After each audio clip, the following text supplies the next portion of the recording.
तो आदाब, नमस्कार, गुड इवनिंग, सत श्रीकाल। एक बार फिर आप तमाम लोगों का स्वागत है क्राइम तक की कहानी के इस एपिसोड में। उम्मीद है पूरी फैमिली अच्छी होगी, अपना और अपनों का ख्याल रख रही होगी।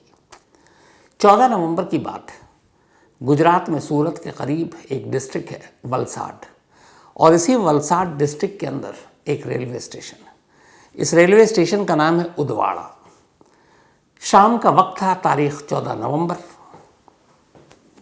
एक सेकेंड ईयर की स्टूडेंट, 19 साल की एक लड़की, वो ट्यूशन ख़त्म करने के बाद अपने घर लौट रही थी। इत्तेफाक से जो ट्यूशन सेंटर था, वहाँ से उसका घर रेलवे ट्रैक को क्रॉस करना होता था और एक रेलवे फाटक को, और ये उदवाड़ा रेलवे स्टेशन के करीब ही उसका घर था, मुश्किल से 200 मीटर दूर। तो अक्सर वही रूट होता। वो ट्यूशन अपना कोचिंग सेंटर से निकलती, रेलवे ट्रैक क्रॉस करती और फिर रेलवे फाटक से गुजर कर अपने घर पहुँचती। लेकिन स्टेशन से 100 मीटर दूर का एक हिस्सा ऐसा था, एक चंक, जहाँ थोड़ा सन्नाटा होता, पेड़ वेड़ हुआ थे वहाँ पे। तो 14 नवंबर की शाम भी वो लड़की कोचिंग सेंटर से निकलती और अपने घर जा रही होती है, लेकिन वक्त हो गया, वो घर नहीं पहुँची। अब रूटीन था कि इतने वक्त तक घर आ जाती है, 5-10 मिनट, आधा घंटा, 1 घंटा ऊपर नीचे, लेकिन 2-3 घंटे हो गए, वो लड़की घर नहीं पहुँची। घर वालों को फिक्र हुई, पर घर वालों को ये भी पता था कि उसके घर से कोचिंग सेंटर का रूट क्या है, किस रूट से आती है और वो जाती है। तो पूरा घर अब घर से निकलता है और उस रूट को फॉलो करते हुए, जिस रूट से वो कोचिंग सेंटर से आती है और जाती है, अब उस पर एक एक लोग एक एक चीज़ को ढूंढते हुए, देखते हुए आगे बढ़ रहे हैं। जैसे ही वे इस उदवाड़ा रेलवे स्टेशन से 100 मीटर पहले पहुंचते हैं, रेलवे ट्रैक के किनारे एक सुनसान जगह पर उन्हें एक लड़की ज़मीन पर लेटी नज़र आती है। पास जाकर देखते हैं तो उनकी अपनी बेटी थी। जिस तरीके से वो लाश, क्योंकि वो तब तक मर चुकी थी, ज़मीन पर थी, पहली नज़र में देखकर ये हो चुका था कि उसके साथ ज़बरदस्ती की गई है, क्योंकि कपड़े जिस्म पर नहीं थे और लड़की दम तोड़ चुकी थी। देखकर घर वाले बदहवास चीखने चिल्लाने लगे। तब तक आसपास में जो गुजर रहे थे लोग पहुंचे, रेलवे पुलिस फोर्स पहुंची। इसके बाद पुलिस को खबर दी गई, पुलिस मौके पर पहुंची।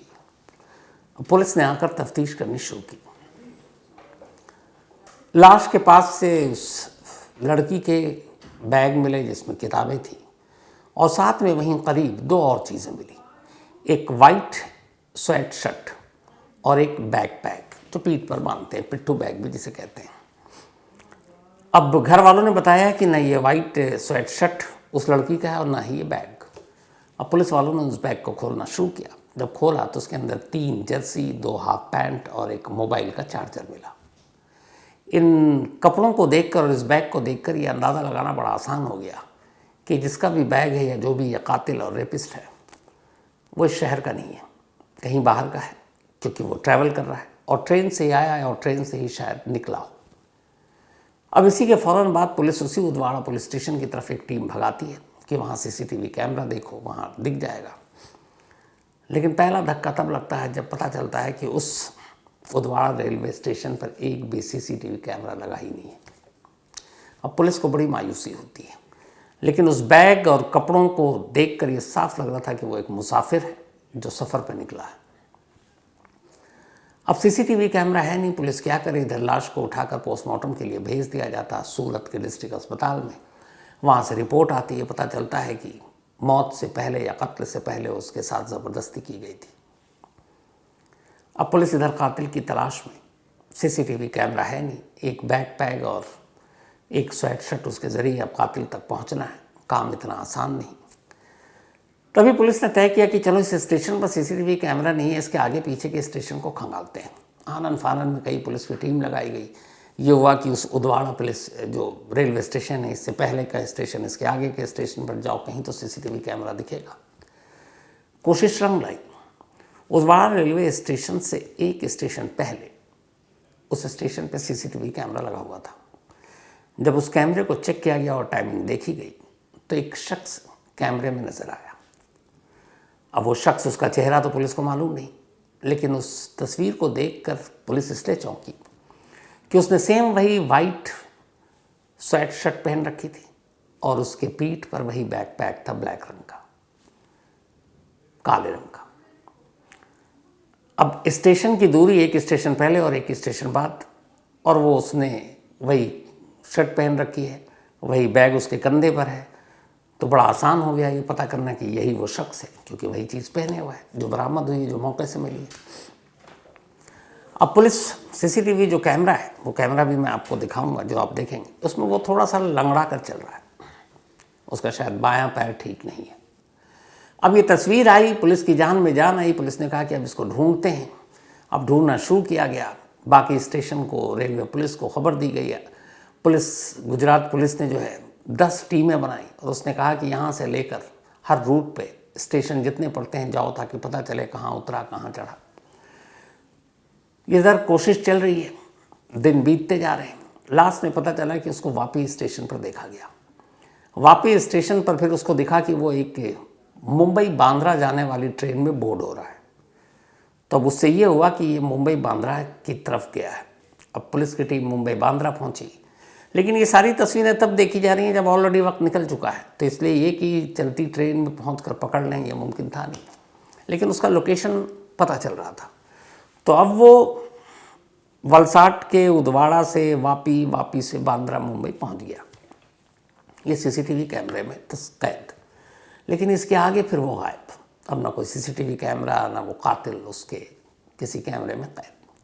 अब क्या किया जाए?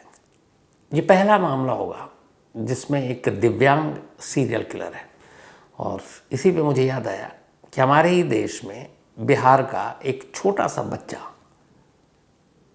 जिसकी गिनती सबसे यंगेस्ट सीरियल किलर में होती है, तो Bihar world's youngest serial killer, ये पूरी कहानी उस यंगेस्ट सीरियल किलर की कुकू एफएम के ऑडियो शो में मौजूद है।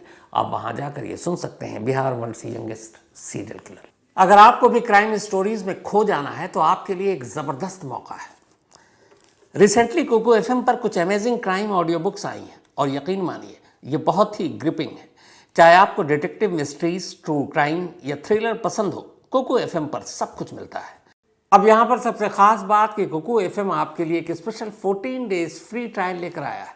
लेकिन ध्यान रहे, ये ऑफर सिर्फ पहले 500 लोगों के लिए अवेलेबल है। तो अगर आप इन थ्रिलिंग कहानियों में डूबना चाहते हैं तो देरी मत कीजिए, मेरे डिस्क्रिप्शन में दिए गए लिंक पर क्लिक करें, कूपन कोड CMTK14 का यूज़ करें और आज ही अपने फ्री ट्रायल शुरू करें।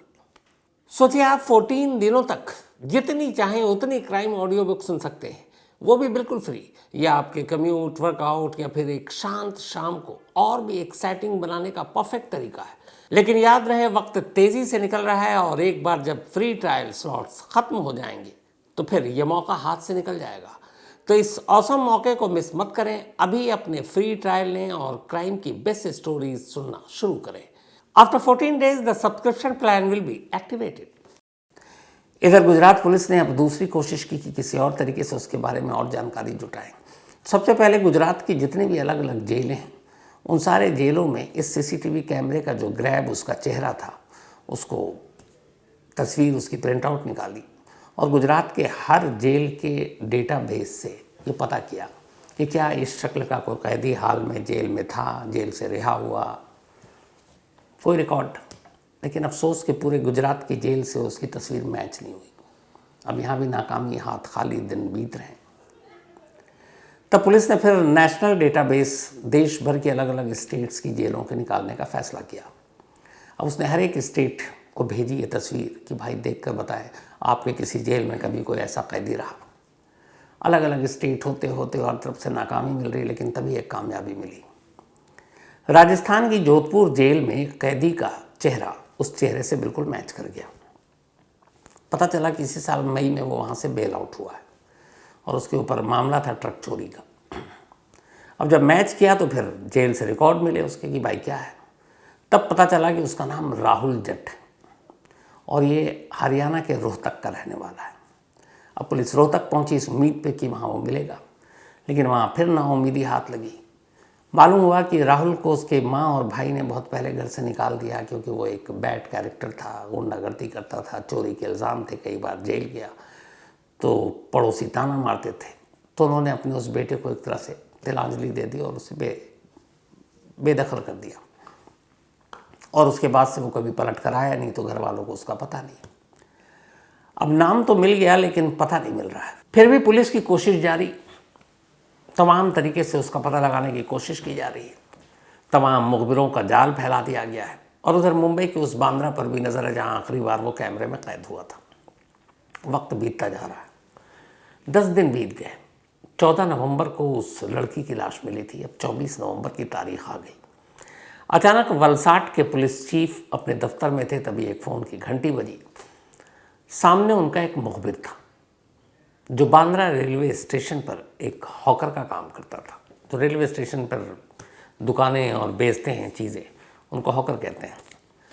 तो उसका फ़ोन आया और उसकी वजह ये थी कि वलसाड पुलिस ने गुजरात से लेकर मुंबई तक के जितने भी रेलवे स्टेशन थे उन सबको वो उस राहुल नाम के कातिल की तस्वीर दे दी थी, जो ग्रैब सीसीटीवी कैमरे से मिला था, कि अगर ये दिखे स्टेशन पर तो पुलिस को खबर करें। तो बांद्रा रेलवे स्टेशन के हॉकरों के पास भी और रेलवे पुलिस के पास भी वो तस्वीर थी। तभी एक हॉकर ने फ़ोन किया, उस पुलिस चीफ का नंबर था। उसने बताया, साहब मैंने अभी अभी उस शख्स को देखा जिसकी आपने तस्वीर दी है, और वो वैसे ही लंगड़ा कर चल रहा है, और वो बांद्रा से भुज जाने वाली एक ट्रेन में बैठा है। अब इतनी इन्फॉर्मेशन काफ़ी थी, लेकिन जब तक उसने इन्फॉर्मेशन दी ट्रेन बांद्रा से निकल गई। आरपीएफ को अलर्ट किया गया। उसके बाद इधर पुलिस की टीम लगा दी गई। एक टीम ऑलरेडी पहले से ही वापी में मौजूद थी, अब ये ट्रेन वापी से होकर गुजरनी थी। वापी के पुलिस टीम को अलर्ट किया गया और कहा गया कि वहाँ उस ट्रेन के एक डब्बे में वो सस्पेक्टेड है, वो जो सस्पेक्ट है वो मिलेगा। वापी में जैसे ही ट्रेन रुकी, पुलिस वाले धड़धड़ा कर अंदर दाखिल हुए सादी वर्दी में, और उन्हें ज़्यादा मशक्क़त नहीं करनी पड़ी। एक सीट पर बैठा हुआ वो कातिल मिल गया, जिसकी तलाश में पिछले 10 दिनों से उन्होंने 5000 सीसीटीवी कैमरे, पुलिस की 10 टीमें, देश भर की जेलें, 4-4 राज्यों की पुलिस से कांटेक्ट किया, और अब वो उनके सामने था। अब वलसाड पुलिस राहुल को साथ लेकर वापस आती है और पूछताछ शुरू होती है, और अब पुलिस को यही लग रहा है कि चलो एक रेप एंड मर्डर का केस सुलझा दिया। राहुल से पूछताछ शुरू होती है, लेकिन जैसे ही पूछताछ शुरू होती है और राहुल अपनी कहानी बताना शुरू करता है, कहानी ख़त्म होते होते पुलिस को एहसास हो चुका था कि उन्होंने जिस शख्स को पकड़ा है वो एक रेप और मर्डर का क्रिमिनल नहीं है। उन्होंने किसी कातिल को नहीं पकड़ा है, बल्कि एक सीरियल किलर को पकड़ा है। एक ऐसा सीरियल किलर जिसने कुल 5 कत्ल किए, और वो भी सिर्फ 1 महीने के अंदर। पुलिस वाले उसकी कहानी सुनकर हैरान रह गए। पहले उसने अपनी पूरी कहानी सुनाई, और सबसे पहले उसकी कहानी सुनाई जहाँ से इस केस की शुरुआत हुई, यानी 14 नवंबर, सेकेंड ईयर स्टूडेंट जो वलसाड के इसी उदवाड़ा रेलवे स्टेशन के करीब जिसकी लाश मिली थी। उसने बताया कि 14 नवंबर को वो वलसाड आया था। वहाँ कुछ दिन उसने एक होटल में काम किया था, फिर चला गया था छोड़कर। कुछ पैसे बकाए थे, वो पैसे लेने आया, पैसे लिए, और फिर वापस सब वो उदवाड़ा स्टेशन की तरफ आया। यहाँ से उसे ट्रेन पकड़कर मुंबई जाना था। ट्रेन में वक्त था तो प्लेटफॉर्म के इर्द गिर्द घूमने लगा। तभी जब वो प्लेटफॉर्म के बिल्कुल लास्ट छोर पर था तो उसने देखा कि वही लड़की लौट रही है, उस वक्त ट्यूशन पूरा करके। उसे देखा, आसपास मैंने देखा बिल्कुल सन्नाटा था, कोई था नहीं, शाम का वक्त हो चुका था। तो मैंने उस लड़की का 100 मीटर तक पीछा किया, और मैं मौके की ताक में था। 100 मीटर के बाद मुझे रेलवे ट्रैक के पास एक ऐसी जगह मिली जहाँ एक तरह से काफ़ी पेड़ थे, झाड़ियाँ थी, और कोई लोग दूर दूर तक नहीं। बस मैंने मौका देखा। अच्छा, वो लड़की के पीछे पीछे चल रहा था, लेकिन लड़की को कुछ शक भी नहीं हुआ, क्योंकि लोग बहुत सारे आते जाते हैं। लेकिन एक सन्नाटे में मौका मिलते ही उसने लड़की को दबोचा, उसके मुंह पे हाथ रखा, उसे धमकाया, और फिर उसके साथ ज़बरदस्ती की। इसके बाद उसने उसका गला घोंट दिया। गला घोंटने के बाद, ये सब करने के बाद उसे प्यास लगी। वो अपना स्वेट शर्ट उतार चुका था इस ज़बरदस्ती करने के दौरान में, और उसका बैग पैक वहीं रखा हुआ था। अब उसके सामने उस लड़की की लाश पड़ी थी जिसको थोड़ी देर पहले उसने मारा और जिसके साथ ज़बरदस्ती की थी। लेकिन अब उसे प्यास लगी। 100 मीटर दूर स्टेशन प्लेटफॉर्म था। उसने देखा आसपास कोई दूर दूर तक नहीं, इस लाश पे किसी की नज़र भी नहीं पड़ेगी। वो अपना बैग पैक और वो स्वेट शर्ट छोड़कर सिर्फ गमछे में, चूँकि अंदर बनियान भी था, वापस जाता है प्लेटफॉर्म पर। प्लेटफॉर्म पर जाने के बाद एक जूस का पैकेट लेता है, एक दूध का पैकेट लेता है, पीता है और फिर वापस आता है इस इरादे के साथ कि वो फिर ज़बरदस्ती करेगा एक मुर्दा लाश के साथ। लेकिन जैसे ही वो पहुंचता है वापस तो देखता है कि उस जगह पे भीड़। इस दौरान हुआ ये कि लड़की चूँकि वक्त पे घर नहीं पहुंची, कभी लेट होता नहीं था, उस दिन 2-2.5 घंटा ज़्यादा हो गया, तो घर वालों को फिक्र हुई। उसके बाद वो निकले, उसे ढूंढने, रूट पता था घर से कोचिंग सेंटर तक का, ये भी पता था रेलवे ट्रैक से होकर गुजरती है, तो इत्तेफाक से वहीं उनको लाश दिख गई और वो लोग पहुंच गए, भीड़ जमा हो गई, पुलिस आ गई, रेलवे पुलिस आ गई। और ये वहाँ पर जाकर दूर से इस भीड़ को देखा और ये समझ गया कि अब ये बात खुल गई है। ये वापस पलटता है, अपना बैग पैक और अपना स्वेट शर्ट वहीं छोड़ देता है, प्लेटफॉर्म पर आता है, जो नेक्स्ट गाड़ी आती है उसमें बैठकर वहाँ से निकल जाता है। वो चला गया, लेकिन वो बैग पैक और वो उसका स्वेट शर्ट ये एक अहम सबूत बन गया उसे पकड़ने में। अगर वो उस दिन न छोड़ता वो दोनों चीज़ें, तो उस स्टेशन पे सीसीटीवी कैमरा भी नहीं था, और किसी भी स्टेशन के अगर सीसीटीवी कैमरे में वो कैद भी दिखाई देता तो फिर कैसे पता चलता है कि यही वो कातिल या रेपिस्ट है, क्योंकि उस सामान के अलावा और तो कोई उसकी पहचान थी नहीं, कोई विटनेस नहीं था, किसी ने चेहरा नहीं देखा। तो इसीलिए वो उसका बैग पैक और एक स्वेट शर्ट जो एक दूसरे स्टेशन पर वही चीज़ वो डाले हुए कंधे पर और पहने हुए दिखाई दिया, तो इससे ये पहचान हुई कि यही वो शख्स है। तो उसने ये कहानी सुनाई, फिर उसने बताया कि वो वहाँ से वापी से वो मुंबई गया, बांद्रा, और फिर मुंबई से वो हावड़ा पहुँच गया।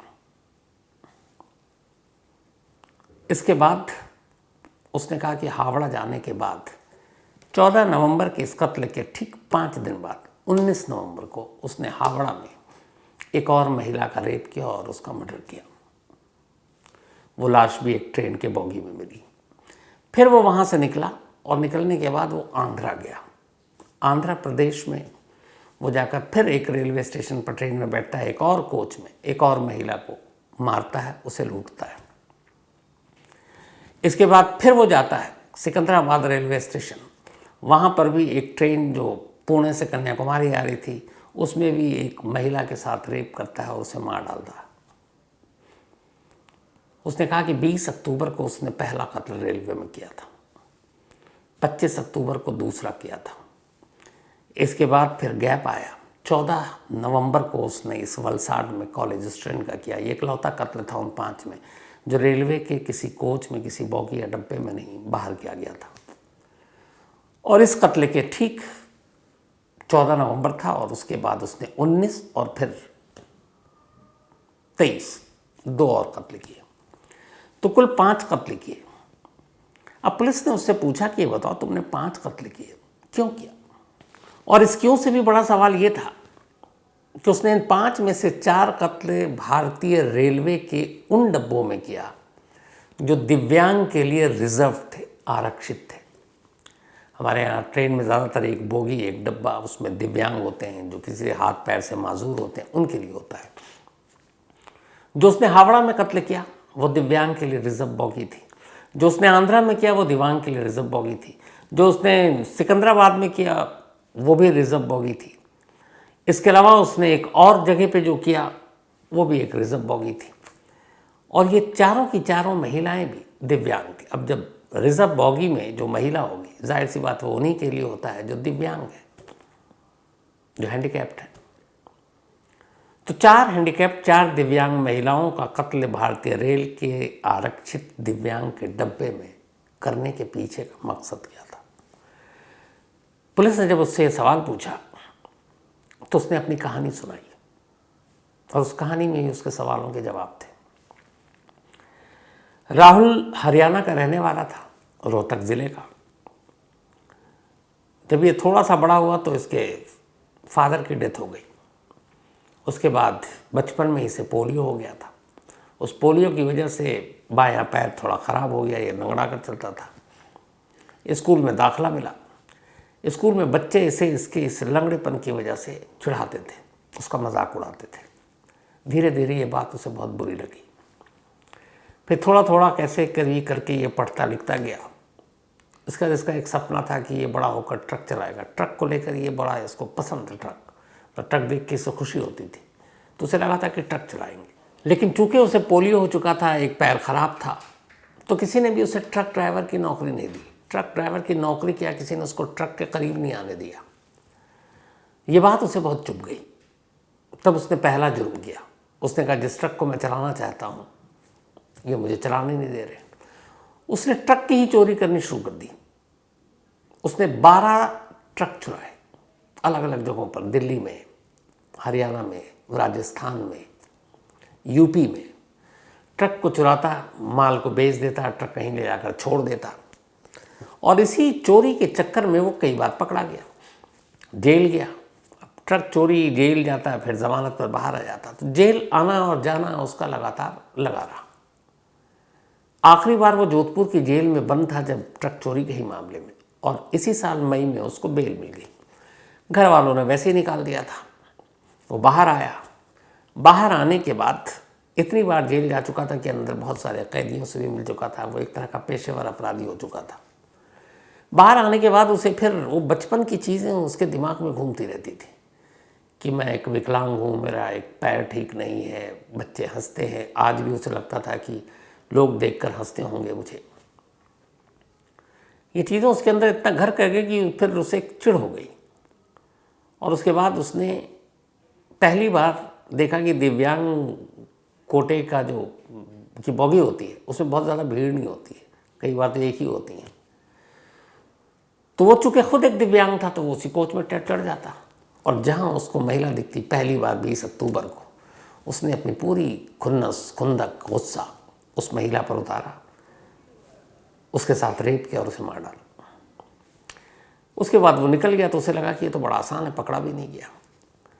तो वो एक स्टेट से दूसरे स्टेट पहुंचता, कभी एक स्टेट में अपने क्राइम को रिपीट नहीं करता, और वैसी तरीके से अलग अलग स्टेट में जाके क्राइम करने लगा।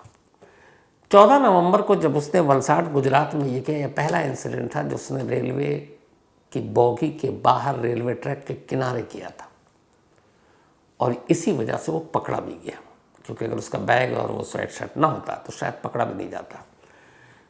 4 कत्ल और रेप उसने ट्रेन की डॉबी में, जो रिजर्व बोगी थी हैंडीकैप्ड के लिए, उसके अंदर किया। कभी किसी को शक नहीं हुआ। अलग अलग पुलिस अलग अलग तरीके से मामले की जांच करती रही, लेकिन पहली बार ट्रेन के बाहर निकला और उसने ये क्राइम किया, और उसके बाद वो पकड़ा गया। तो अभी 24 नवंबर को वो पकड़ा गया। अब पुलिस उससे पूछताछ कर रही है, और असल में अब भी पुलिस ये जानने की कोशिश कर रही है कि ये खुद दिव्यांग शख्स अपनी जैसी महिलाओं को, वो भी भारतीय ट्रेन में, चलती ट्रेन के अंदर, उनका रेप और मर्डर क्यों कर रहा था।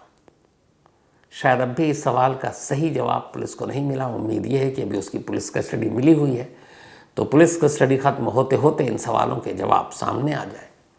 लेकिन ये अपने आप में हैरान करने वाली बात है कि चलती ट्रेन में भी महिलाएं महफूज या सुरक्षित नहीं हैं, क्योंकि 4 कत्ल हो गए। अगर ये वलसाड वाला कत्ल ना होता तो पता नहीं ये सीरियल किलर और कितनों को अपना शिकार बना लेता।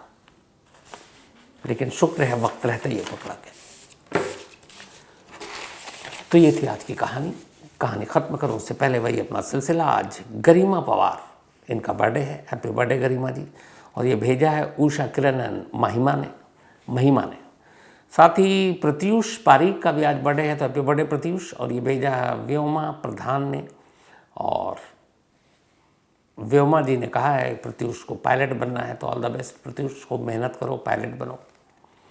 रूप सिंह, इनका भी जन्मदिन, तो हैप्पी बर्थडे रूप जी। और ये भेजा है धनंजय ने। साथ ही अनामिका सिंह, इनका भी बर्थडे, हैप्पी बर्थडे अनामिका। भेजा मोहित सिंह ने।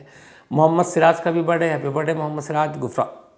गुफरान ने भेजा है। इसके अलावा अनिल बिश्नोई का भी बर्थडे है, तो हैप्पी बर्थडे अनिल। भेजा है करण बिश्नोई ने। साथ ही आज शालिनी जी की मैरिज एनिवर्सरी है, और भाई कमाल कर दिया, आदित्य कुमार ने ये भेजा है मेल। इन्होंने कहा कि दीदी का बर्थडे है, जीजा जी या जो भी है, शायद रिश्ता में थोड़ा कन्फ्यूज़न हो, लेकिन इन्होंने नाम ही नहीं लिखा उनके पति का।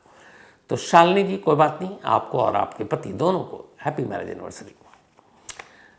मधु एंड शरद, इन दोनों की भी आज मैरिज एनिवर्सरी है, तो मधु जी और शरद जी, आप दोनों को बहुत बहुत बधाई। भेजा है दुग्गू एंड ईशा ने।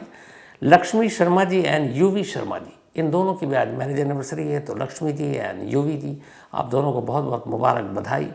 भेजा है ईशान, अयान, विशाल, नेहा और श्वेता गौड़ ने।